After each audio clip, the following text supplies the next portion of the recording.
தலைப்பு செய்திகள். யாழ் நாகவிகாரையில் பிக்கு ஒருவரின் சடலம் மீட்பு. செம்மணியில் மீட்கப்பட்ட 54 சான்று பொருட்களை காட்சிப்படுத்த நடவடிக்கை.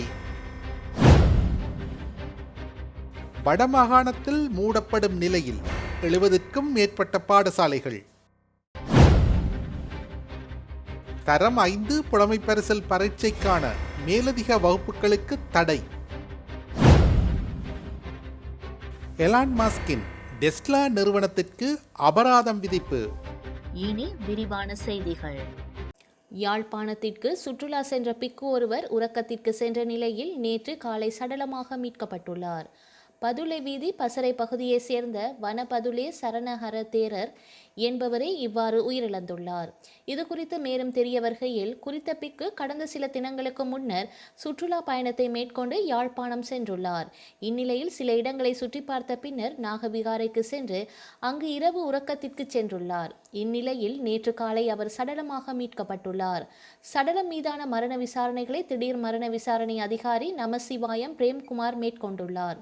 உடற்கூற்று பரிசோதனைகளுக்காக சடலம் யாழ்ப்பாணம் போதனா வைத்தியசாலையில் வைக்கப்பட்டுள்ளது.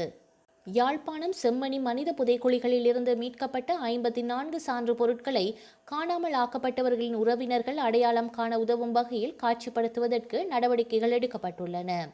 குற்றப்புலனாய்வு திணைக்களத்தின் மனித கொலை விசாரணையின் பிரிவின் நிலைய பொறுப்பதிகாரி யாழ் நீதவான் நீதிமன்றத்தில் சமர்ப்பித்த விண்ணப்பத்தின் அடிப்படையில் இந்த சான்று பொருட்கள் காட்சிப்படுத்தப்பட உள்ளன.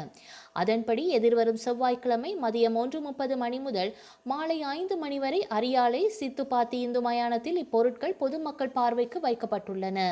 செம்மணி புதைக்குழிகளில் இதுவரை மீட்கப்பட்ட சான்று பொருட்களில் புத்தக பைகள், சிறுவர்களின் காலணிகள், குழந்தைகளின் பால் போத்தல், வளையல்கள் உள்ளிட்ட 54 பொருட்கள் அடங்கும். இவை தற்போது நீதிமன்ற கட்டுப்பாட்டில் உள்ளன.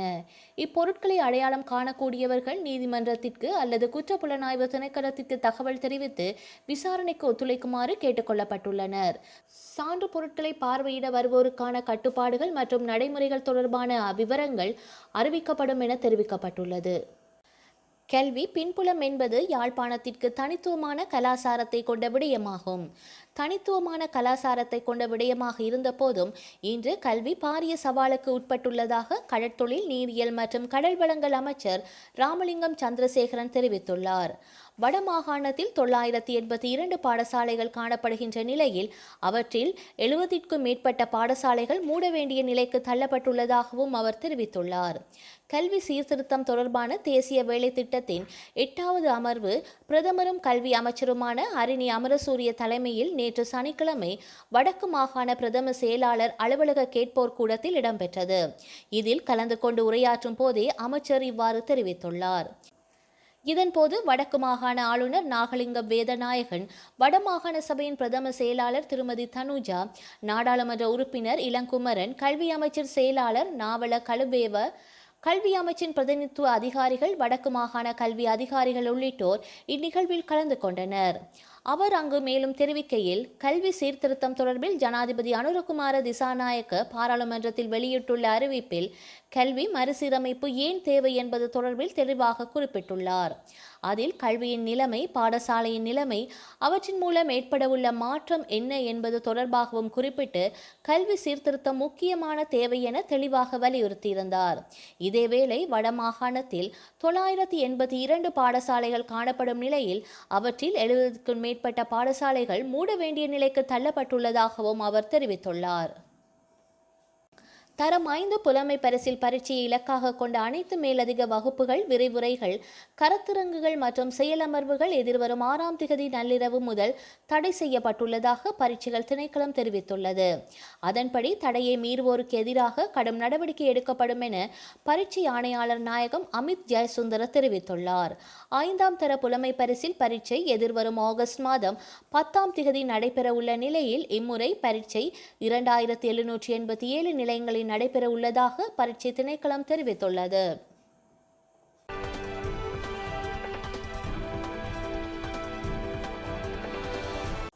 பிரான்சில் கால்நடைகளிடையே வைரஸ் தொற்று பரவி வரும் நிலையில் ஆயிரக்கணக்கான விலங்குகள் கொல்லப்பட்டு வருகின்றன. நாட்டில் 51 இடங்களில் இந்த வைரஸ் தொற்று பரவல் கண்டுபிடிக்கப்பட்டுள்ள நிலையில் சுமார் 1000 விலங்குகள் வரை கொல்லப்பட்டுள்ளதாக வேளாண்மை அமைச்சகம் தெரிவித்துள்ளது. இந்த தொற்று ஏற்பட்டால் கால்நடைகள் உடலில் கொப்புளங்கள் ஏற்படுவதுடன் பால் உற்பத்தியும் குறையும். இந்த தொற்று மனிதர்களுக்கு பரவாது என்றாலும் வர்த்தக தடைகளுக்கும் பொருளாதார இழப்புக்கும் அது வழிவகுக்கும். இந்நிலையில் ஜூலை மாதம் 19ஆம் திகதி முதல் கால்நடைகளுக்கு தடுப்பூசிகள் வழங்கும் திட்டம் ஆரம்பிக்கப்பட்டு வைரஸ் பரவல் கண்டுபிடிக்கப்பட்டுள்ள இடங்களில் இதுவரை சுமார் 1 லட்சம் பசுக்களுக்கு தடுப்பூசி வழங்கப்பட்டு விட்டது என்பது குறிப்பிடத்தக்கது. ரஷ்ய எல்லையில் 2 அணு ஆயுத நீர்மூழ்கி கப்பல்களை நிலைநிறுத்த அமெரிக்க அதிபர் டொனால்ட் ட்ரம்ப் வெள்ளிக்கிழமை உத்தரவிட்டுள்ளார். ரஷ்யா உக்ரைன் போரை நிறுத்துவதற்கு அமெரிக்க அதிபர் ட்ரம்பின் முயற்சிகள் பலனளிக்காததால் ரஷ்யா மீது பொருளாதார தடையை அமெரிக்க அரசு விதித்து வருகின்றது. ரஷ்யாவிடம் வர்த்தகம் மேற்கொள்ளும் நாடுகளுக்கு நெருக்கடி கொடுத்து வருகின்றது.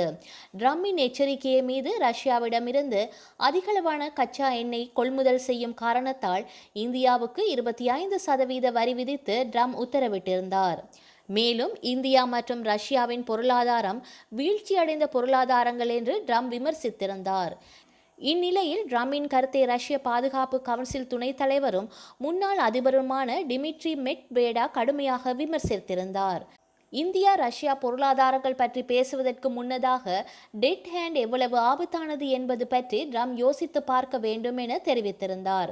மேலும் ரஷ்யாவுக்கு 50 நாட்கள் 10 நாட்கள் என கெடு விதிக்கும் விளையாட்டை ட்ரம்ப் விளையாடி கொண்டிருக்கின்றார். அவர் 2 விடயங்களை புரிந்து கொள்ள வேண்டும்.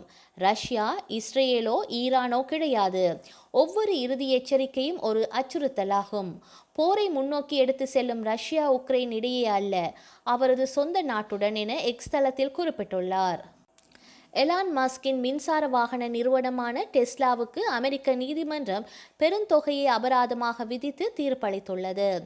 2019ஆம் ஆண்டு புளோரிடாவின் லார்கோட் ஜார்ஜ் மெக்கி என்ற நபர் தனது டெஸ்லா காரை ஓட்டிச் சென்று அதிநவீன ஆட்டோ பைலட் அம்சத்தை பயன்படுத்தினார். இது டெஸ்லா வழங்கிய தானியங்கி ஓட்டுநர் அமைப்பு. வழியில் ஜார்ஜ் மொபைல் போன் காரில் கீழே விழுந்தது. கார் ஆட்டோ பைலட்டில் இருப்பதாக நினைத்து ஜார்ஜ் குனிந்து தொலைபேசியை எடுக்க முயன்றுள்ளார். இருப்பினும் அந்த நேரத்தில் கார் கட்டுப்பாட்டை இழந்து அருகில் நிறுத்தப்பட்டிருந்த மற்றொரு காரில் மோதி 2 பேர் மீதும் மோதியது. இந்த சம்பவத்தில் 22 வயது பெண் ஒருவர் சம்பவ இடத்திலேயே உயிரிழந்துள்ளார். அவரது நண்பர் படுகாயமடைந்தார்.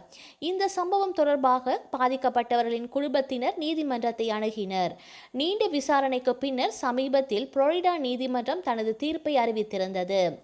இந்த விபத்திற்கான இழப்பீடாக பாதிக்கப்பட்டவர்களின் குடும்பங்களுக்கு மொத்தம் $329 மில்லியன் வழங்க நீதிமன்றம் உத்தரவிட்டது. மேலும் விபத்திற்கு ஆட்டோ பைலட் அமைப்பும் ஒரு காரணியாக இருப்பதை கண்டறிந்த நீதிமன்றம் டெஸ்லா நிறுவனம் தன் பங்குக்கு $242 மில்லியன் வழங்க உத்தரவிட்டது. மீதமுள்ள தொகையை வாகனத்தின் ஓட்டுநர் செலுத்த வேண்டும்.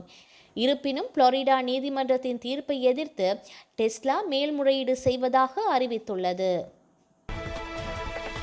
வரலாற்றில் இன்று